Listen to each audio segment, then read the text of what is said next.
Bueno, bienvenidos a la clase de esta semana. Vamos a ir agregando lo último que vamos a trabajar de tabla periódica de este año, que es un poco la clasificación de los elementos. Esta clasificación en realidad es una clasificación bastante arbitraria, si bien hay algunos criterios que ahora vamos a explicar.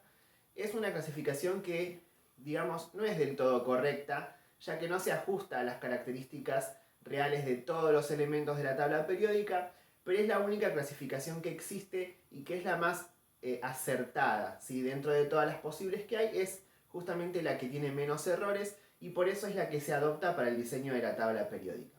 Bajo esta clasificación podemos encontrar 4 tipos de elementos que son los metales o metálicos, los no metales, los gases nobles y los metaloides o metales pobres. Estos 4 grupos de elementos sí los vamos a poder ver y reconocer en la tabla periódica, ya que van a estar en distintas coloraciones y hay algunas divisiones que yo ahora les voy a enseñar a reconocer para que ustedes puedan diferenciar justamente cada uno de estos elementos. Primero que nada, sí tengo que saber que la mayoría de los elementos de la tabla periódica son metales, ¿sí?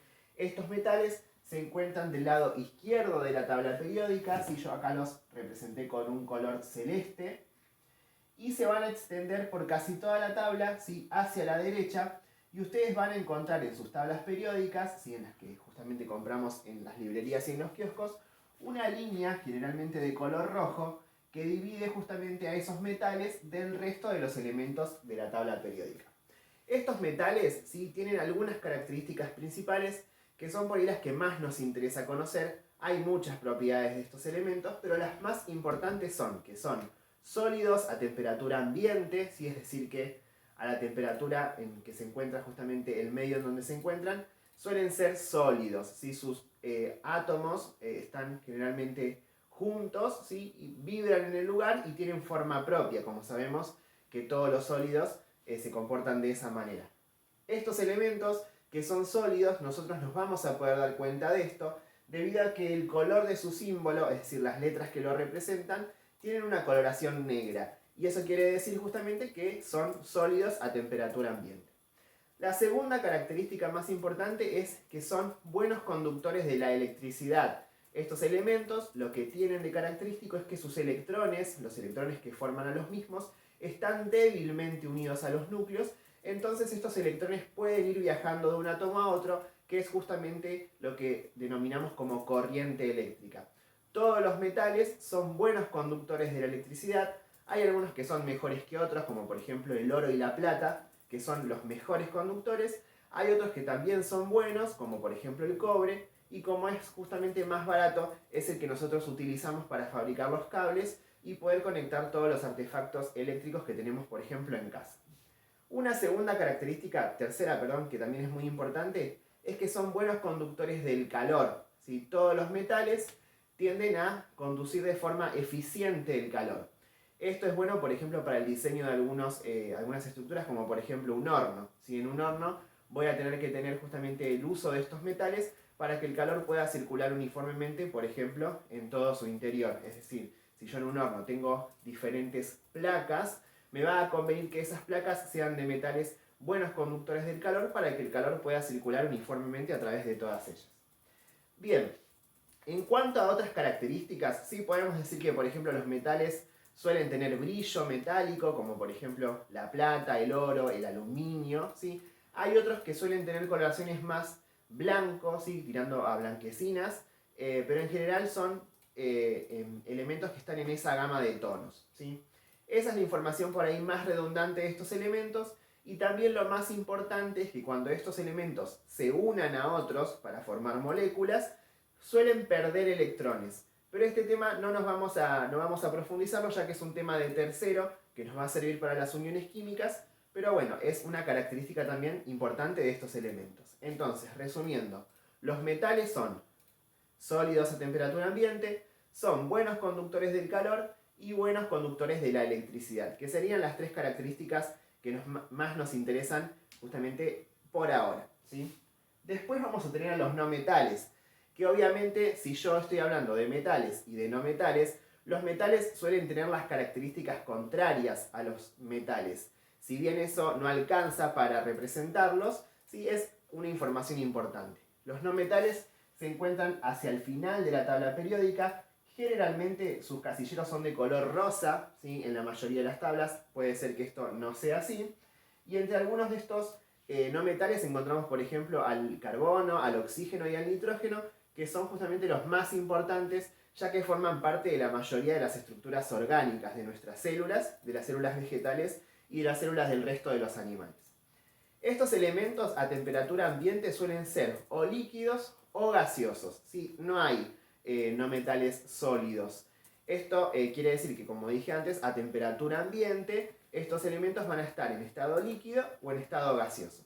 La mayoría va a estar en estado gaseoso, sí salvo algunas excepciones, pero bueno, hay que hacer justamente esta salvación.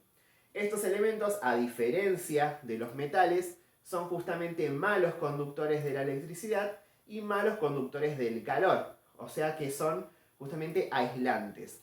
Esto es muy útil, ya que nosotros necesitamos que algunos materiales no se relacionen de buena manera con el calor y con la temperatura. Por ejemplo, algunos productos derivados de estos materiales me sirven, por ejemplo, para fabricar aislantes en los cables, ¿sí? O aislantes térmicos en las casas. Nosotros tenemos que pensar que cuando diseñamos una casa, lo mejor es que en las paredes haya materiales aislantes. ¿Por qué? Para que justamente el calor durante el invierno no salga de la casa y durante el verano ese calor no pueda ingresar. Entonces, resumiendo, las características más importantes de estos no metales es que son líquidos y gaseosos a temperatura ambiente, que son malos conductores de la electricidad y malos conductores del calor. Una característica extra, como la que dije antes, es que estos elementos, cuando se unen a otros, suelen ganar electrones. Es decir, cuando forman moléculas, suelen ser elementos que roban electrones a otros, ¿sí? Pero es una característica que por ahora vamos a dejar ahí en stand-by.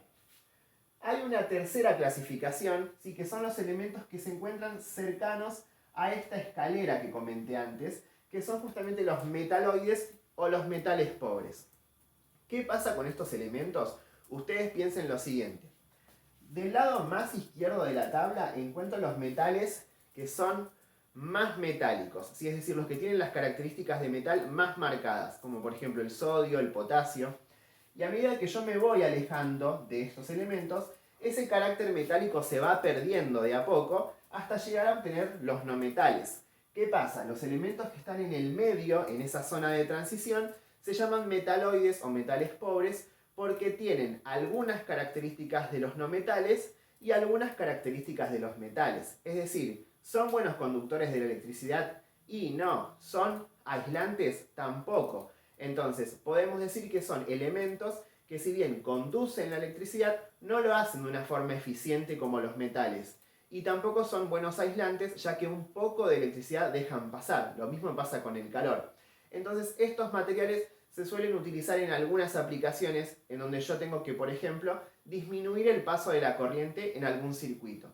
Hay unos componentes, por ejemplo, que se llaman resistencias, que van en los circuitos eléctricos, que lo que hacen es disminuir el valor de la corriente a un valor un poco más bajo. Es decir, dejan pasar la corriente eléctrica, pero no tanto como un cable. Bueno, estos materiales que son, digamos, una transición entre estos otros dos, entre los metales y los no metales, son los metaloides. ¿Sí? No hay mucho más que decir de ellos porque son muy variados. ¿Sí? Es decir, pueden ser gaseosos, pueden ser sólidos, algunos conducen mejor la electricidad que otros, pero bueno, es como decir que son un grupo de elementos que tienen características de los dos grupos. Por eso justamente se llaman metales pobres o metaloides. No se definen entre ninguno de esos dos grupos. Lo mismo pasa con este elemento que está acá arriba, que es el hidrógeno, y fíjense que a pesar de estar del lado de los metales, yo lo pinté como un no metal. En realidad, lo que pasa con el hidrógeno es que es un elemento también bastante ambiguo, que se dice que es un elemento anfótero. Y lo que significa eso es que no es ni un metal ni un no metal, ¿sí? A veces se comporta como un metal y a veces como un no metal. Es un elemento un poco más raro, ¿sí? Lo pintamos de rosa porque en la mayoría de las tablas periódicas lo hacen figurar como un no metal, pero eso no es del todo cierto, ¿sí? Es un elemento que se le dice anfótero. Es muy ambiguo, no podemos encasillarlo en ningún grupo. Por eso está también separadito. Ustedes van a ver que está un poco más arriba, como separado de la tabla. Y el último grupo, que también es muy importante, es la última columna, la columna 18, en donde encontramos a los gases nobles. Los gases nobles, como bien dice su nombre, son siempre gaseosos, van a estar formando parte del mundo gaseoso de nuestro planeta y son elementos que nunca se van a combinar con ningún otro elemento de la tabla periódica. Siempre los voy a hallar en su estado puro. ¿Sí? Algunos de ellos son el neón, el argón, el criptón, radón. Estos elementos tienen de característico que cuando reciben electricidad emiten una energía en forma radiante, es decir, emiten luz. ¿Sí? Por eso son muy utilizados en lo que serían las luces de neón. Nosotros cuando hablamos de luces de neón, en general el neón es un gas noble, pero cuando hablamos de luces de neón, no solamente en esas luces hay neón, sino que están también los otros gases nobles y la combinación de ellos hace justamente las distintas coloraciones que pueden tener estas luces de neón: verde, amarillo, violeta, rojo. Si yo voy combinando distintos gases nobles y cuando enchufo esos gases nobles a la electricidad y la electricidad pasa a través de ellos, esos gases toman una coloración muy brillante que me permite a mí iluminar los distintos espacios. Lo más importante de estos elementos es justamente este fenómeno que producen de irradiación de energía lumínica, y la segunda característica es esto de que no se unen nunca a ningún elemento. Son los elementos más estables de la tabla periódica, por eso se le dicen gases nobles, ¿sí? Porque justamente siempre mantienen esta pureza, digamos, de no combinarse con ninguno de los otros elementos. Entonces, recapitulando, tenemos 4 tipos de elementos: los metales, los metaloides o metales pobres, los no metales y los gases nobles. Cada grupo tiene una cierta lista de características, ¿sí? Si bien es una clasificación, como dije, que no es del todo exacta, ¿sí? Porque a veces es difícil clasificar algunos elementos dentro de estos grupos, es la más acertada y la más validada en el mundo científico, y por eso las tablas periódicas que usamos en todo el planeta tienen justamente esta estructura o esta forma de armado. Como dije antes, la tabla periódica no tiene un armado azaroso, no es al azar, sino que tiene una estructura que está pensada, que es lógica, ¿sí? Esta semana lo que vamos a trabajar es simplemente la clasificación de estos elementos, poder ubicarlos y poder dar alguna información de ellos, ¿sí? La semana que viene vamos a tener seguramente alguna actividad más lúdica en relación a la tabla periódica que ya les iremos comentando con la profe Liz en el transcurso de la semana, ¿sí? Así que espero que hayan entendido.